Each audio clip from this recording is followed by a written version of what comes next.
नमस्कार प्रशिक्षुओं, साथियों एवं मित्रों। आज हम आप लोगों के लिए लेकर आए हैं कुछ चुनिंदा प्रश्न जो बहुविकल्पीय हैं और आपके लिए बहुत महत्वपूर्ण हैं। DElEd, BElEd, BEd, MEd, TET, CTET, super TET, NET, MA, BA education के लिए महत्वपूर्ण है। आइए देखते हैं पहला प्रश्न। प्राथमिक स्तर पर एक शिक्षक में निम्न में से किसे सबसे महत्वपूर्ण विशेषता मानना चाहिए।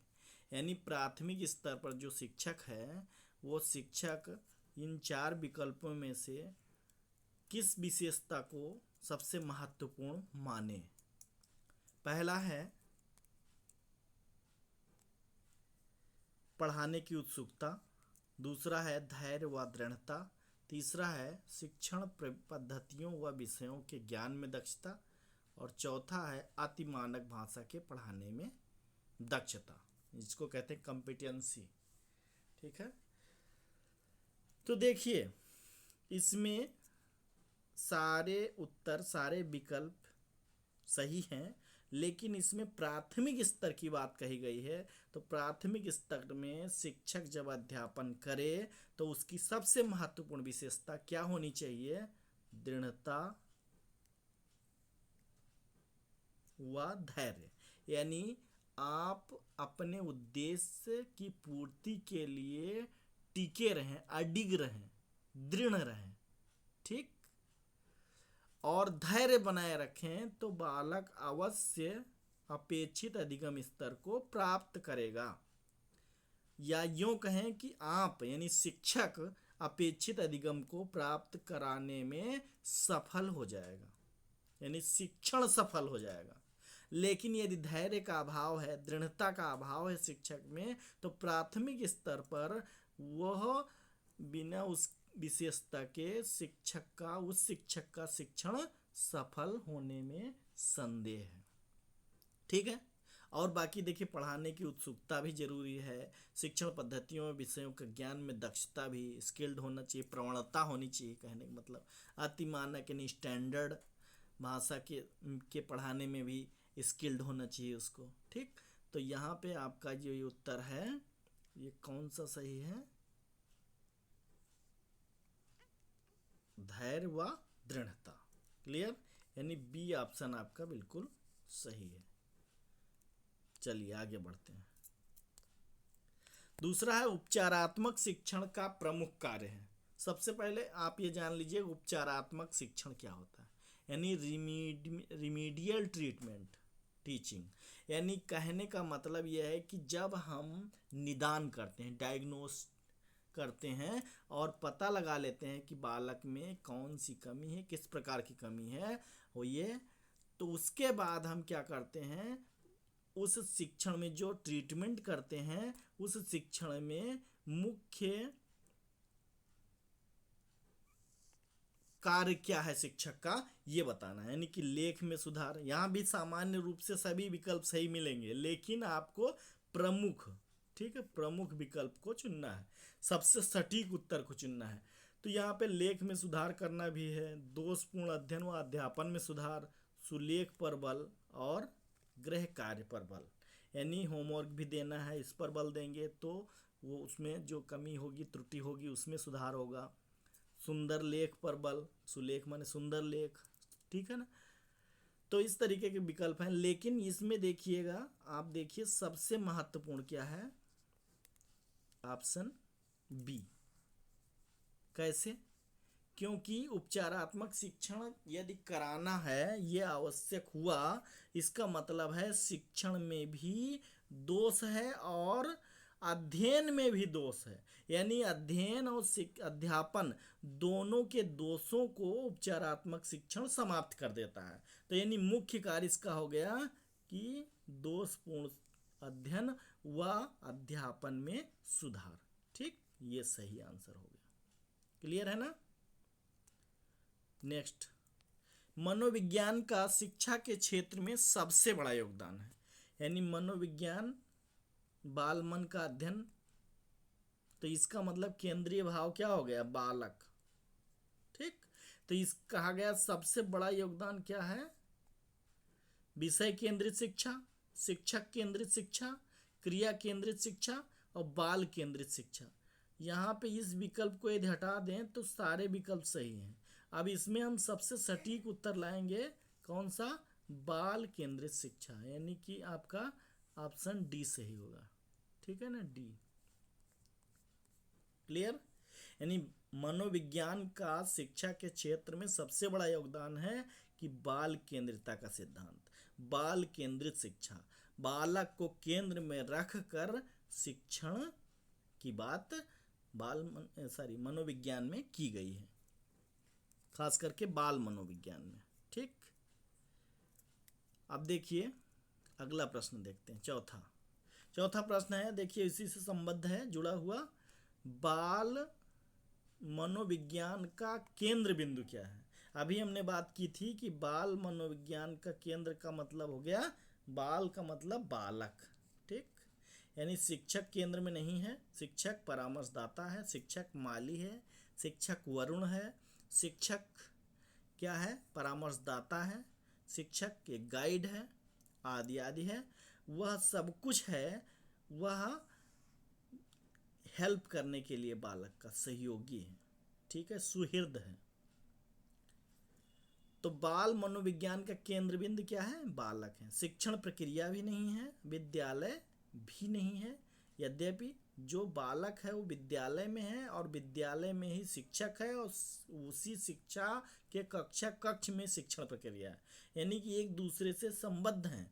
लेकिन बाल मनोविज्ञान का जो अध्ययन का केंद्र है या केंद्र बिंदु है वह चाइल्ड ही है। ठीक है ना, सी, इसीलिए सी सही है इसका विकल्प, चाइल्ड। चलिए आगे बढ़ते हैं। पांचवा प्रश्न, कौन सी विधि अध्यापकों में सोचने, तर्क करने, निर्णय लेने, कल्पना करने के गुण को विकसित करती है? ठीक है, यानी सोचने, विचारने, तर्क करने, निर्णय लेने, कल्पना करने, विश्लेषण, संश्लेषण, जो भी आप कह सकते हैं, आदि आदि शब्दों का प्रयोग कर सकते हैं। तो उसमें कौन सी विधि है, मेथड है जो आप विद्यालय में ये विकास करती है, इन गुणों का विकास करती? कौन सी? सोचना, समझना, तर्क करना, निर्णय करना, कल्पना करना आदि। अब देखिए शिक्षण विधि, शिक्षण सूत्र, पाठ योजना और पूर्व ज्ञान। ठीक, अब बताइए इसमें कौन सा हो सकता है? सबसे सटीक उत्तर ही बता दे रहे हैं आपको, पाठ योजना। यानी पाठ योजना में हम शिक्षण विधि का भी ध्यान रखते हैं, सूत्रों का ध्यान रखते हैं, पूर्व ज्ञान की जांच करते हैं और प्लानिंग जब हम करते हैं, यानी कि लेसन प्लान करते हैं कि कितना पढ़ाना है, कैसे पढ़ाना है, कौन से उदाहरण लेना है, मूल्यांकन कैसे करना है, विकासात्मक प्रश्न कैसे करना है, उद्देश्य कथन में क्या करना है, आदि आदि सारा कुछ इसमें क्या हो जाता है? पाठ योजना में हो जाता है। इसलिए हमारा विकल्प सही हो जाएगा ये। इसको हटा दें तो इसमें भी सटीक उत्तर हम ढूंढेंगे, इसके स्थान पर कोई और ऑप्शन आ जाएगा आपका। नेक्स्ट चलते हैं, छठा प्रश्न है, रेडियो शिक्षा के लिए नया अंग नहीं है। यानी रेडियो का इस्तेमाल शिक्षा के लिए किया गया और एक नवाचारी विधा थी। अभी भी रेडियो का प्रयोग किया जा रहा है, लेकिन अब तकनीकी इतना बढ़ चुकी है कि रेडियो का प्रयोग कम होने लगा प्रायः। तो रेडियो शिक्षा के लिए नया अंग नहीं है, रेडियो शिक्षा से श्रेष्ठ मानी जाने वाली वस्तु नहीं है। यानी रेडियो शिक्षा से श्रेष्ठ मानी जाने वाली वस्तु नहीं है, शिक्षा से श्रेष्ठ रेडियो नहीं है, रेडियो स्वयं शिक्षा है। बल्कि इन्होंने कहा कि रेडियो स्वयं शिक्षा, ये कथन किसका है? प्रश्न थोड़ा सा अधूरा रह गया है। इसका कहने का मतलब हो गया कि रेडियो शिक्षा के लिए नया अंग नहीं है, इसका प्रयोग, रेडियो हमेशा शिक्षा ही देता है, किसी प्रकार की शिक्षा हो सकती है, सूचना हो सकती है, ज्ञान हो सकता है ना, जानकारी हो सकती है।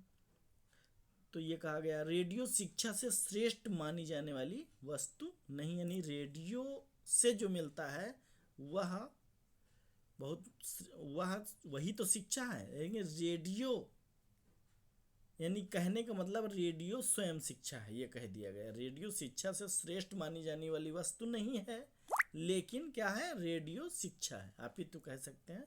तो ये किसने कहा, ये कथन किसका है, ये हमारे, ये तो याद ही करना पड़ेगा हमको, क्या है, जॉर्ज वाटसन।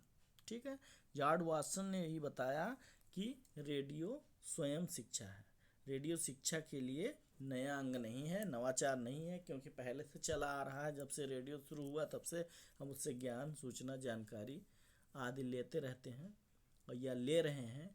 और रेडियो शिक्षा से श्रेष्ठ मानी जाने वाली वस्तु नहीं है, बल्कि रेडियो स्वयं शिक्षा है। इसकी महत्ता को बताया गया है, यानी बी विकल्प इसका सही है। ठीक है, बी। क्लियर, ये कथन याद कर लीजिएगा, ये महत्वपूर्ण हो सकता है कंपटीशन के लेवल पे। नेक्स्ट प्रश्न है हमारा, सोक्रेटिक मेथड किसे कहते हैं, यानी सुकरात को क्या कहते हैं, सोक्रेटिस।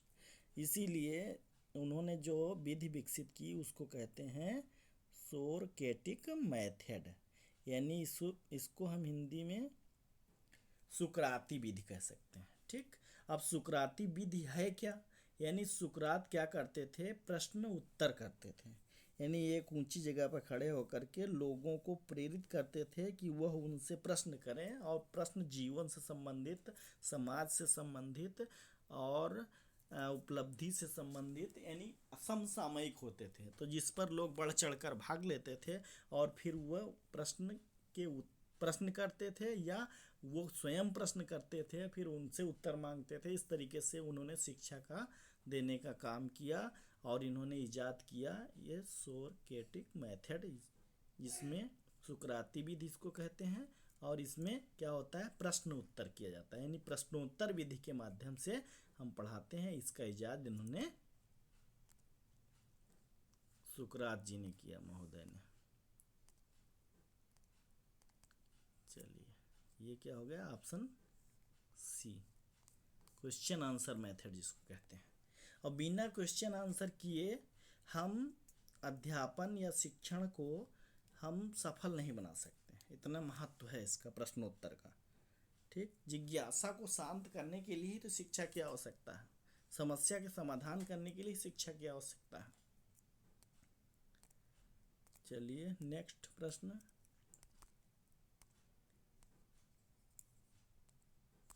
अरे यार, नेक्स्ट प्रश्न हमारा है, किसका मानना है कि प्रश्न करने की कला, वही प्रश्न अगला आ गया जो मैंने महत्व की बात की थी। किसका मानना है कि प्रश्न करने की कला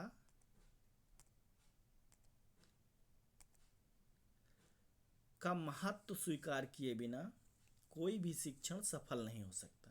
क्लियर, क्योंकि शिक्षण में प्रश्न करना है, प्रस्तावना बनाना है तो आपको प्रश्न करना है, मूल्यांकन करना है तो प्रश्न करना है, विकासात्मक प्रश्न करना है, विकास करना है, आगे क्लास पढ़ाना है तो मूल्यांकन करना है तो, ठीक है, अनुशासन बनाना है तो वहाँ भी प्रश्न हमारे सहयोगी हैं।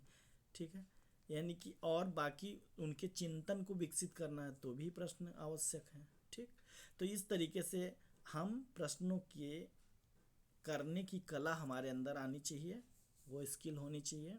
तो यह जो बिना इसके महत्व को स्वीकार किए बिना कोई भी शिक्षण विधि सफल नहीं हो सकती। सभी शिक्षण विधियों में हम मूल्यांकन करते हैं, ऐसा कह सकते हैं, इसीलिए इसका विशेष महत्व। ये किसने कहा, तो सबसे पहले हम बता दें, एवरेट रीमर महोदय ने क्या लिखा था कि स्कूल इज डेड नाम की पुस्तक लिखी थी, तो ये नहीं हो सकते। दूसरा है इवान इलिच महोदय ने निर्विद्यालयीकरण की बात की है कि विद्यालय एक पूरा समाज है, तो विद्यालय की क्या ज़रूरत है। पॉल गुड्समैन का शिक्षा में बहुत बड़ा योगदान है, इन्होंने अनेक विचारधाराओं से हमारे शिक्षा विज्ञान को भर दिया। बासिंग महोदय हैं, इन्होंने ही कहा, क्या कहा, डी विकल्प सही है। इन्होंने कहा कि प्रश्न करने की कला का महत्व स्वीकार किए बिना कोई भी शिक्षण सफल नहीं हो सकता। चलिए नेक्स्ट प्रश्न हम करेंगे, क्या हो रहा है। अगला प्रश्न हमारा है, कक्षा कक्ष शिक्षण प्रक्रिया में कौन सा संप्रेषण अपनाया जाता है, यानी क्लास में कौन सा संप्रेषण अपनाया, कौन संप्रेषण का कौन सा रूप अपनाया जाता है। आप सभी लोग जानते ही होंगे, सीधे उत्तर इसमें दिया गया है सामूहिक संप्रेषण, क्योंकि क्लास में बालक समूह के रूप में होते हैं और जब हम उनसे संप्रेषण करते हैं तो हम अकेले होते हैं, यानी सामूहिक संप्रेषण ही तो करते हैं। व्यक्तिक संप्रेषण माने एक व्यक्ति जब दूसरे व्यक्ति से बात करता है तो व्यक्तिक संचार या संप्रेषण होता है, इंडिविजुअल कम्युनिकेशन है, और ये ग्रुप कम्युनिकेशन है, और ये दोनों हो सकता है। लेकिन यहाँ कक्षा कक्ष शिक्षण की बात कह दी गई है। यदि हम अध्यापन के दौरान भिन्न भिन्न प्रकार के जो संप्रेषण करते हैं वह कौन से हैं कहा जाता, तो हम मुक्त दोनों कर देते। कभी कभी हम निदान करते हैं, डायग्नोस करते हैं, किसी बालक को समझाना बताना परामर्श करना होता है, गाइड करना होता है, अनुदेशन परामर्श देना होता है, तो हम क्या करते हैं, व्यक्तिगत रूप से उसको संचार करते हैं, उससे संचार करते हैं। ठीक, तो ये हो गया, इसलिए हमारा विकल्प यही बी सही रहेगा। यहाँ पे सटीक उत्तर ढूंढना है, बस ये जान लीजिए। नेक्स्ट प्रश्न है हमारा, जब व्यक्ति स्वयं से प्रश्न करता है। एक दिन हमने क्लास में चर्चा भी की थी कि जब व्यक्ति स्वयं से प्रश्न करता है, उत्तर करता है, तो उसे कौन सा संचार कहते हैं। ये बहुत महत्वपूर्ण प्रश्न है। अब देखिए, जब व्यक्ति स्वयं से प्रश्न करता है यानी क्या करता है और उत्तर करता है, तो वो क्या हो गया, चिंतन हो गया एक प्रकार का। तो चिंतन कहाँ होता है, अंतर मन में होता है ना। विचार मस्तिष्क में ही केवल चल रहे, मन मस्तिष्क में चलते रहते हैं, आपस में अपने आप बात करते रहते हैं, तो इसीलिए इसको कह देंगे इंटरनल, है ना, इंटरनल। यानी क्या हो गया, अंतः वैयक्तिक संप्रेषण। ठीक है, अंदर ही अंदर, मन ही मन लड्डू फूटना, मन ही मन बात करना, प्रसन्न हो जाना, है ना। ठीक है, अभिव्यक्त कर देना, फिर उसको एक्सेप्ट कर लेना, ये है लोक संचार माने पब्लिक कम्युनिकेशन है ये। इसमें हम जन संचार करते हैं। कक्षागत संचार माने हमने बताया कि क्लास में जब हम संचार करते हैं, क्लास का सबसे ज़्यादा संचार जो होता है वो सामूहिक संचार। इसके पूर्व में हमने प्रश्न पढ़ा। पराभाषा माने होता है ये ऐसा कम्युनिकेशन, ऐसा संचार जिस संचार को का जिस भाषा का या जिस रूप का संचार के सभी जगह सब कहीं प्रयोग करते हैं, सभी भाषाओं में प्रयोग करते हैं और किसी एक भाषा में नहीं है, उसी को हम पराभाषा कहते हैं, पैरालैंग्विक इसको। ठीक है, अब ये क्या है, इसका उदाहरण देना है, हंसना, रोना, खिलखिलाना, चीखना, है ना, मुस्कुराना, ये सब क्या हो गया, पराभाषा। ठीक है, क्लियर। अब यानी कि इसका हमारा प्रश्न जो स्वयं से प्रश्न करना और उत्तर प्राप्त करना, तो ये कौन सा संचार है, ये तो आपको पता चल गया, ए ऑप्शन, यानी कि मिटा दें इसको। इसका उत्तर हमारा हो गया ए। क्लियर, आगे बढ़ते हैं। छात्रों का पूर्व ज्ञान जानने के लिए कौन सा कौशल सहायक है। कौशल माने वह स्किल जो शिक्षक में अनिवार्य रूप से होनी चाहिए, क्योंकि छात्रों का पूर्व ज्ञान जांचने के लिए वह सबसे ज़्यादा महत्वपूर्ण है। और बिना पूर्व ज्ञान के जांचे हम आगे क्लास में कैसे पढ़ा सकते हैं। ठीक है, तो यानी पूर्व ज्ञान की जांच। अब लेसन प्लान जब बनाते हैं, पाठ योजना करते हैं, तो सबसे पहले हम क्या करते हैं, यही तो करते हैं, प्लान करते हैं, तो सबसे पहले हम क्या करते हैं, प्रस्तावना बनाते हैं। ठीक है, प्रस्तावना का क्या उद्देश्य होता है, प्रस्तावना का उद्देश्य में सबसे पहला प्रश्न हमारा छिपा रहता है पूर्व ज्ञान से, दूसरा प्रश्न छिपा रहता है उसको आगे बढ़ाना है, संबद्ध उससे प्रश्न किया जाता है, और तीसरा प्रश्न हमारा क्या होता है, जिसको हमें रीड कराना है, जिसको हमें लर्न कराना है, जिसे हमें शिक्षण, जिस उद्देश्य की पूर्ति के लिए शिक्षण कराना है वो होता है। अब जो नहीं पढ़ाया गया उसमें छात्र क्या होता है, निरुत्तर हो जाता है। तो यह हमने पूर्व ज्ञान की जांच करने के लिए पहला काम क्या किया, पूर्व ज्ञान की जांच करने के लिए हमने पहले प्रश्न किया, तो प्रश्नोत्तर कौशल कह सकते हैं। लेकिन यदि प्रस्तावना कौशल ना हो तो प्रस्तावना कौशल का प्रयोग करते हैं। प्रस्तावनात्मक प्रश्न में ही ये आते हैं। वो कथन के माध्यम से हो सकता है, स्टोरी के माध्यम से होता है, टीएलएम के माध्यम से, किसी अन्य विधि से भी हो सकता है। लेकिन पूर्व ज्ञान को जांचने के लिए हम प्रयोग करते हैं प्रस्तावना कौशल। ठीक है, यानी कि ऑप्शन बी सही हो जाएगा। ठीक है, तो आप प्रश्नोत्तर के माध्यम से, तो प्रश्नोत्तर में भ्रम कर सकते हैं आप। फिर उसके बाद जब ये छात्र निरुत्तर हो जाता है तो समस्यात्मक प्रश्न समस्या आ जाती है उसमें, तो अब फिर क्या करते हैं हम सब उद्देश्य कथन करते हैं। ठीक है, उद्देश्य कथन में हम क्या कहते हैं, ये कहते हैं कि आइए बच्चों, आइए आज हम इसका अध्ययन करें, इसके विषय में सीखें, आइए यह जानें। ठीक है, आओ करके सीखें। ठीक है, इस तरीके से जो भी स्टेटमेंट हम देते हैं ऑब्जेक्टिव्स को बताने के लिए, वह कौशल होता है। और फिर आगे हम बढ़ते चले जाते हैं। ठीक है, तो कहने का मतलब ये हो गया कि हम जो यहाँ प्रश्न दिया गया है पूर्व ज्ञान जांचने के लिए, उसमें केवल हमारा प्रस्तावनात्मक है, और बी हो जाएगा। ठीक है ना, क्लियर हो गया। जब किसी को कोई समस्या होगी तो कमेंट करके आप हमको बता सकते हैं। आपको ना पसंद आया वीडियो तो डिसलाइक भी कर सकते हैं, आपका हम स्वागत करते हैं। आप ही हैं जो हमें आगे बढ़ने में मदद करते हैं, हमारे दर्पण आप ही हैं। क्लियर है ना, आप मानो या ना मानो। चलिए अगला प्रश्न करें। अगला अंतिम प्रश्न है। अगला प्रश्न है संप्रेषण विज्ञान यानी कम्युनिकेशन साइंस के मुख्य जन्मदाता कौन है। ठीक है, तो इसमें हम सीधे उत्तर बता देते हैं। सीधा उत्तर हमारा है, ओहो मैं चला नहीं पाता हूँ ज़्यादा, लेकिन आप लोगों के लिए प्रयास करता रहता हूँ। यह है फ्लैंडर महोदय, सी इसका विकल्प सही है। संप्रेषण विज्ञान के मुख्य जन्मदाता हैं फ्लैंडर महोदय। ठीक, मैकडूगल नहीं है और रायबर्न भी नहीं है, और फ्रोबेल तो महान है। केजी पद्धति जो चलती है, या केजी एलकेजी, ठीक है, ये इन्हीं की देन है। इन्होंने गीतों और खेल विधियों के माध्यम से पढ़ाने का प्रयत्न किया। इन्होंने बगीचा कहा, इन्होंने ही बालकों को स्वयं बढ़ने के लिए और उनको केवल माहौल देने की बात कही। ठीक है, चलिए